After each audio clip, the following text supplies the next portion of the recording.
not news that I just turned 49. I'm about to be 50.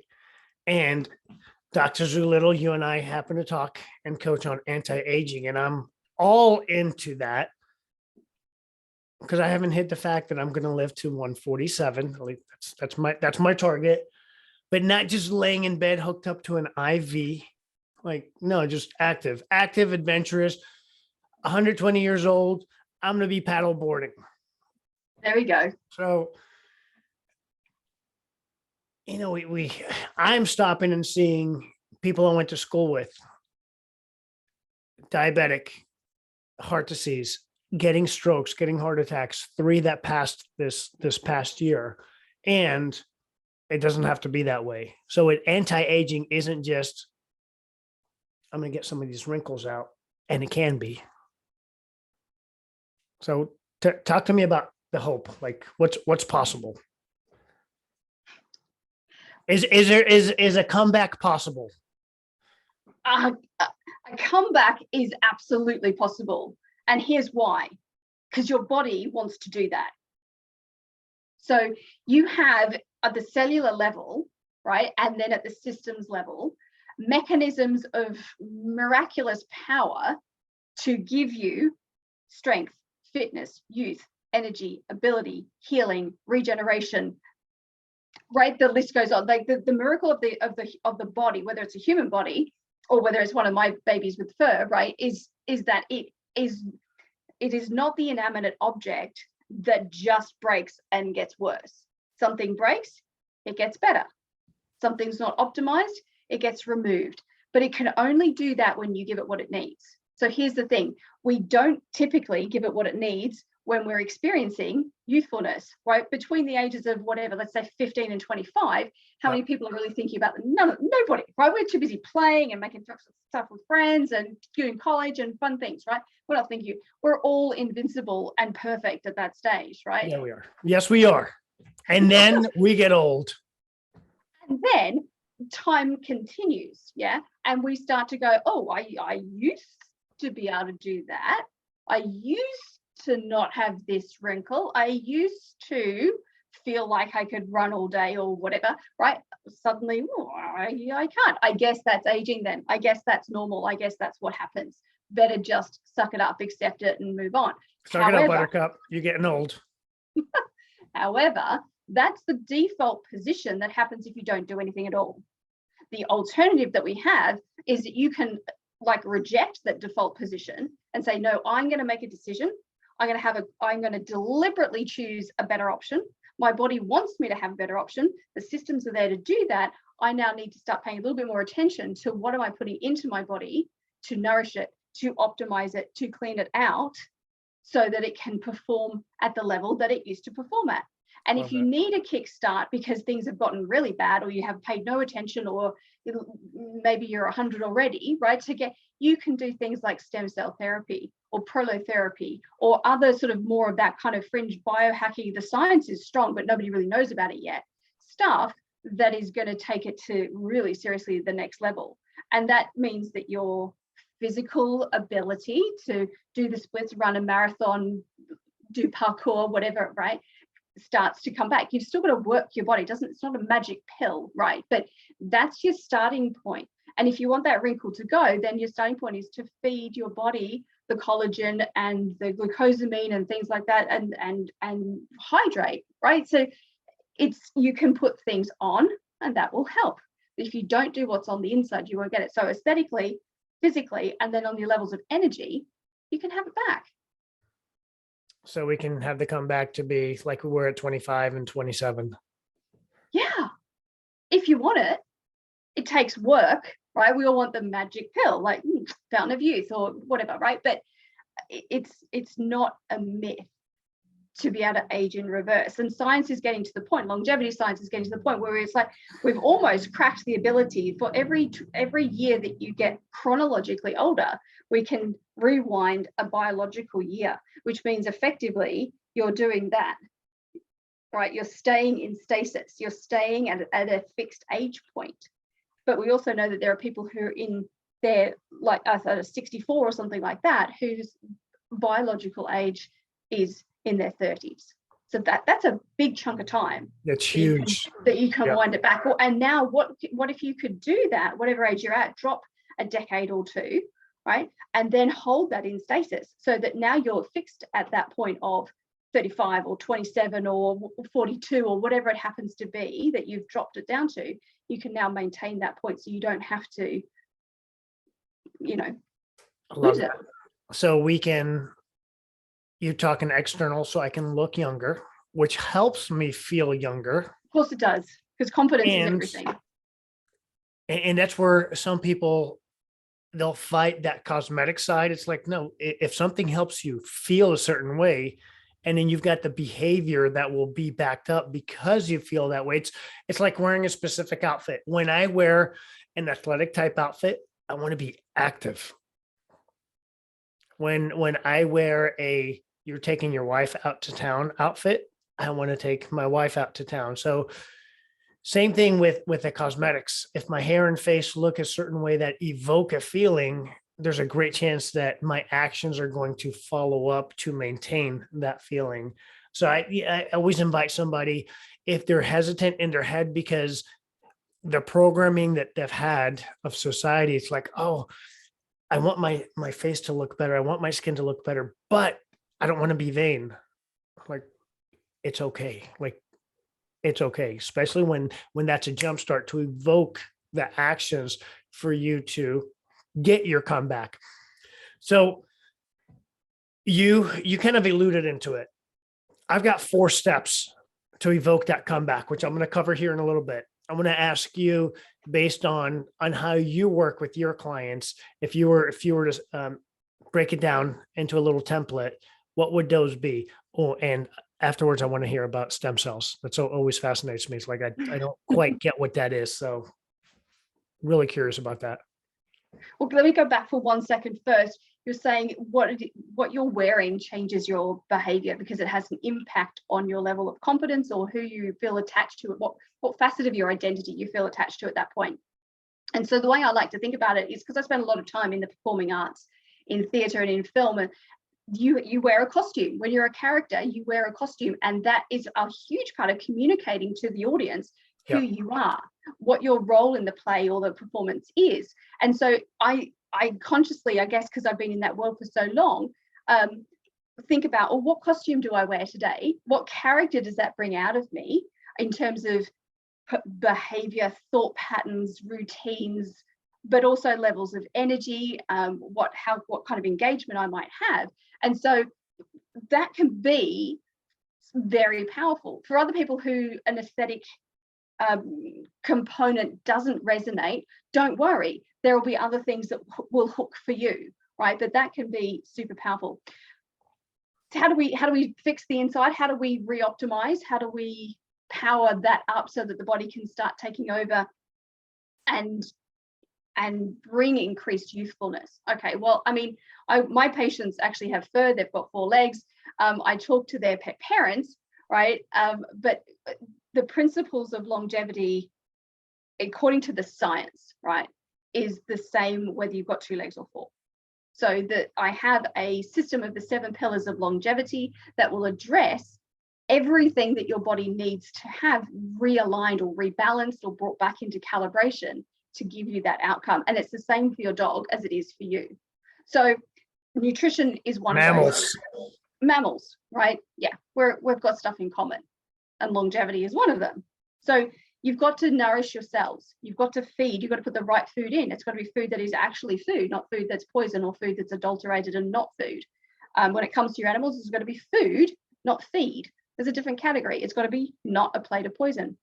Detoxification is really key, and that can have a huge impact on how many years you drop or how many years you gain in time or drop off your age.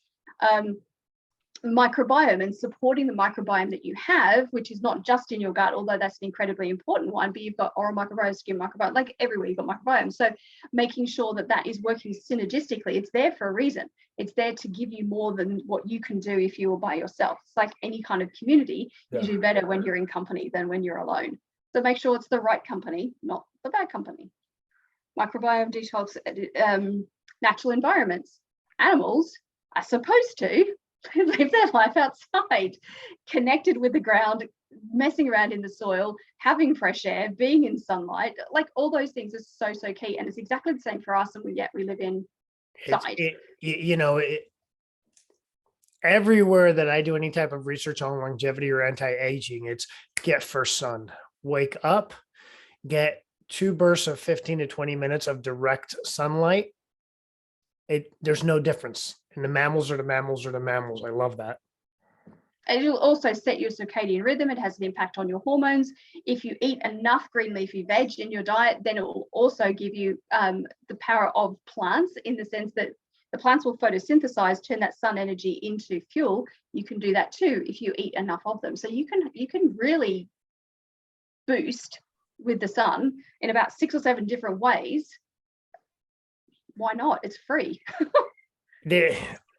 I want to definitely talk more of this in the future, but that's where I grew up. Stay out of the sun. The sun is bad for you. So let's put chemicals on to stop the sun from touching your skin. And we're adding chemicals into our body. So it's like, okay, which one's causing the skin cancer? That's a rabbit trail for another day. Do you want me to keep going on the other? Yeah, keep going on your steps. Keep going on your steps. So I think that's 4 or 5. I think that's 5 now. Sleep and the right amount of quality of sleep, because that is tied into your hormone cascade. Whether you fall asleep and wake up is dictated by hormones. Whether you're hungry or not hungry is dictated by hormones.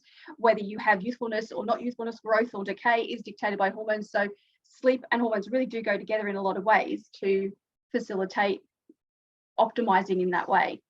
And then mental health, because I started as a cognitive ethologist in animal mental health and welfare, the connection that we have with them, then that's something that I was very attuned to. And yet it's exactly the same again for us. If we don't have community, if we don't have joy in our life, if we're not seeking after the things that motivate us, inspire us, help us grow, if we don't feel safe, if we don't have a sense of belonging, if we don't have someone to talk to who we trust, all of that has, in fact, the biggest impact. So loneliness will age you and cause you to die younger more than any other single one factor. Loneliness. So you can't skip any one of these 7 pillars, because they all work together, but they're absolutely foundational, and everything else can be built from that. And if you can address even one thing out of each of those in your life, you'll see very quickly. And I see it in my patients all the time. If we just change their diet from a bowl of kibble to fresh food, like that, they're transformed, and it only gets better from there. That's amazing. With the loneliness, I'll get political. Think of the pandemic, when it's like, oh, you can't talk to anybody or be around somebody, and suicide rates skyrocketed from that. So it wasn't this virus that ended up killing people. It was the effect of the loneliness because of what was created or mandated for. I'll totally get political on that one. Mandated for that one. Bunch of crap. Stem cells. Tell me about that. And then I'm going to go over my 4 steps. Yeah. 4 steps to activate your comeback. So stem cells were controversial when the early days of research was looking at That's embryonic. all I remember. I remember that it's like, why are you messing with, why are you playing God? That's what I remember hearing. Right. And those are the right questions to answer, to ask, and because ethically it's completely wrong. And also, as it turns out, scientifically, it's completely wrong. Think about it. What is a baby designed to do? Grow very fast. What else grows really fast that we don't want? Cancer. Right. So when you're using embryonic stem cells, not only are you destroying a life, not only are you crossing 1,000 ethical lines, but you are now promoting cancer in your own body. Don't even go there. That's not what we're talking about. The science of stem cells has come light years since then. But the essence of a stem cell is it's a cell that can be anything it wants to when it grows up. Okay, there are various types. There are some that can be literally anything, or there are some that can be anything within a sector. So there's pluripotent and multipotent. We don't have to get into the ins and outs of it, but the concept is, in the right environment and with the right chemical signaling that's going on in that, around that cell, it will say, oh, I tell you what, I detect that you require me to become this. I see a gap in the market, so to speak. I see a missing piece here in you. I see an injury or some scar tissue there that I could optimize if I changed and became that. So they're volunteering to become whatever it is that your body needs. So they're influenced by their environment. Yes. They're influenced by the living cells around them. Yes. Similar to humans. And the way that they Amazing how communicate we with are. each other. Yeah. That's cool. That'll be a multi-segment because we're running short on time. That's my teaser. You guys want to learn more about stem cells? Come back, because we're going to have a multi-series, because Dr. Zoolittle happens to specialize in, supporting and helping animals all around the world when it comes to stem cells. That's your cup of tea, girl. All right. Human body. Activating your comeback. So 4 steps. Number 1, standards. So we live into our standards. That's it. So I don't like my results. I love my results. We're living into the standards, whatever that is. So I've got 7 pillars that I coach on in the K7 method. So I don't like what I create, my goals. That's step number 1. What's the vision? Who do I get to be? And what life do I choose to create? And what's the goal that it's going to take to know that, okay, you're there. Then, I've created the goal. I'm going to get to number 2 in a second.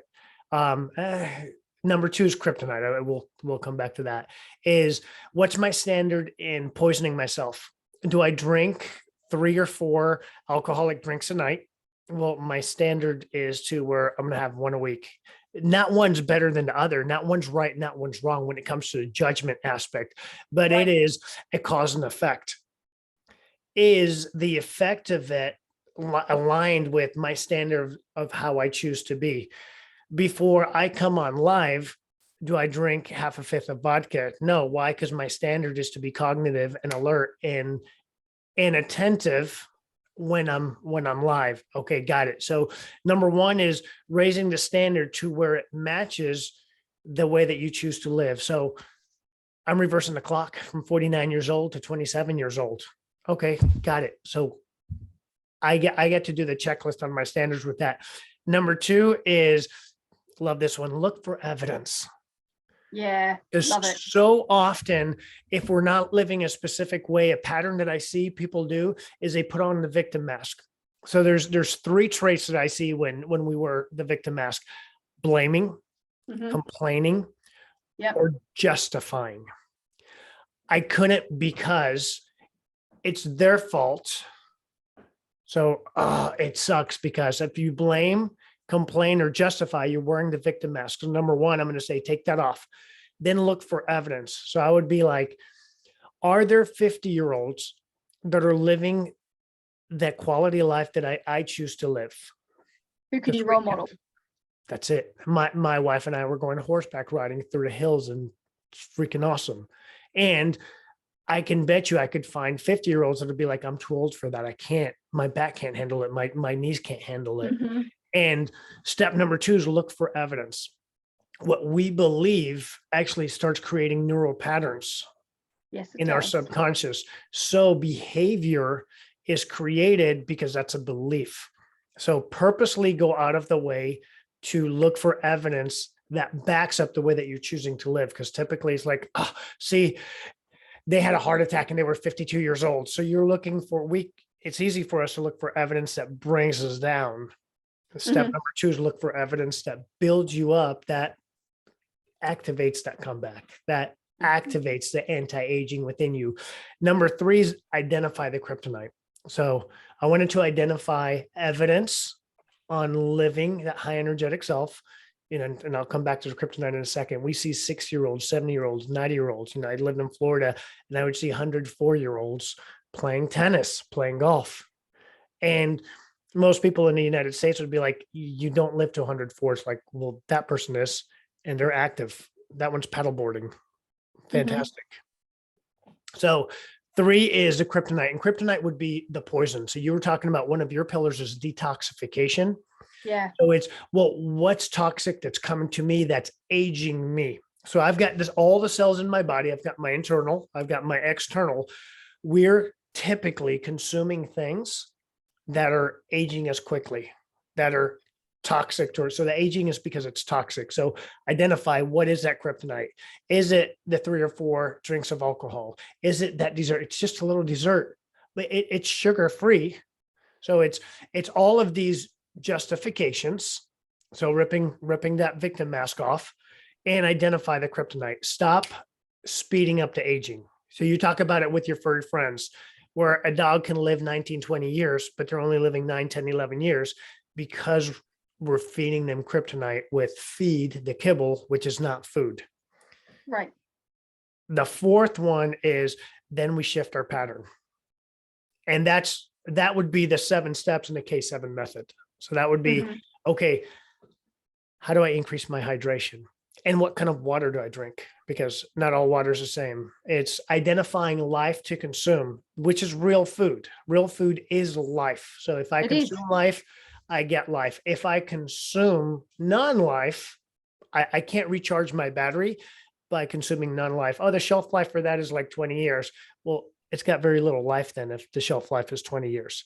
If the shelf life is typically a short window, the probability of it having high life in the beginning of that window is great.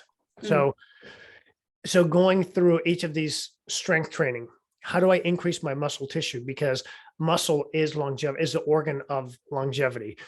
Muscle is my defense mechanism against any type of disease, is against regulating glucose, oxidizing fat. So my strength training, how do I level that up? And that goes back to step number 1 is raising the standards.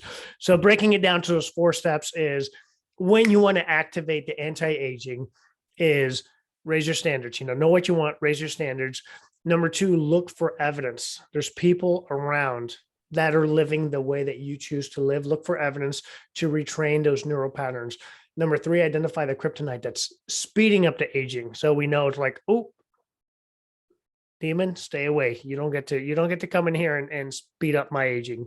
And number 4, then we just shift our lifestyle. For me, that's the K7 method. So if you want to activate anti-aging with your furry one, put, whether it's a dog, a cat, or a lion, you work with all of them, mammals, put that in the comments. Dr. Zoolittle will speak with you.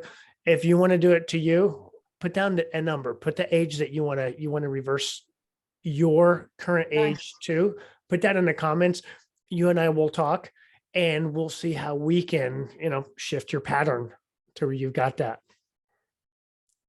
Good podcast today, Penny. I want to totally learn more. Yeah, it's the stem cell stuff totally fascinates me. The whole science of, but I